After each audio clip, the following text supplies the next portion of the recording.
అదే RTV app వార్తల్ని క్షణాల్లో చదివే అవకాశం ఉంటుంది. ఒక న్యూస్ పేపర్, ఒక టెలివిజన్ ఛానల్ మీ చేతుల్లో ఎప్పుడూ ఉంటాయి. 11 నెలల కాలంలో కూటమి ప్రభుత్వం అంతా డైవర్షన్ పాలిటిక్స్ తప్ప వేరే లేనే లేదు. ఏదైనా స్కామ్ కానీ ఇంకొకటి కానీ బట్టబయలైతూనే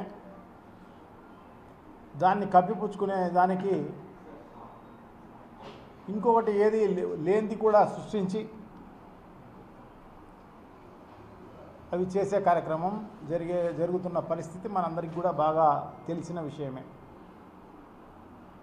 సో దాంట్లో భాగంగానే గత 4-5 రోజులుగా వైజాగ్లో ఉర్సా క్లస్టర్స్ ప్రైవేట్ లిమిటెడ్ కంపెనీకి సంబంధించి అసలు దానికి అడ్రస్ లేదు, ఏమాత్రం అనుభవం లేదు, దాని డైరెక్టర్స్కు అనుభవం లేదు, ఆ కంపెనీకి అనుభవం లేదు. 60 ఎకరాలు కట్టబెట్టే కార్యక్రమం జరుగుతోంది. ఐటీ పార్కులో 3 ఎకరాల 50 సెంట్లు కాపులుప్పాడ అనే ప్రాంతానికి సంబంధించి అక్కడ డేటా సెంటర్ పేరుతోటి దాన్ని దారాదత్తం చేసే కార్యక్రమం చేయడం జరిగింది. దాదాపు 3,200 కోట్ల రూపాయల విలువైన భూమిని ఒక అడ్రస్ లేని కంపెనీకి, ఒక షెల్ కంపెనీకి, టీడీపీ పెద్దలకు సంబంధించి ఒక బినామీ కంపెనీకి ఇవ్వడం, అది మళ్ళీ వాళ్ళ లంచాలు కమిషన్లకు చేసినారో లేకపోతే ఆ భూమిని వాళ్ళు తీసుకోవడం కోసం చేసినారో తెలియదు. కానీ చంద్రబాబు కానీ మిగతా పెద్దలు కానీ చేయడం అది బాగా ట్రోల్ అయిన పరిస్థితి మనం చూసాం. దాన్ని కప్పిపుచ్చుకునేదానికి లేని స్కామ్ వైఎస్ఆర్ కాంగ్రెస్ పార్టీ టైంలో మద్యం కుంభకోణం జరిగింది అని చెప్పేసి దాన్ని బయటికి తీసే కార్యక్రమం చేయడం జరిగింది. ఇవన్నీ ప్రజలకందరికీ కూడా బాగా తెలుసు. మద్యం కుంభకోణం ఎవరి ఈ టైంలో జరిగింది అనేది కూడా బాగా తెలుసు. 2014-19 సంబంధించి తెలుగుదేశం పార్టీ టైంలో జరిగింది. కానీ వైఎస్ఆర్ కాంగ్రెస్ పార్టీ టైంలో ఒక పారదర్శకంగా జరిగిన పరిస్థితి. ఎందుకంటే ఎలక్షన్లలోనే చెప్పడం జరిగింది, మద్యంనే రద్దు చేయాలి.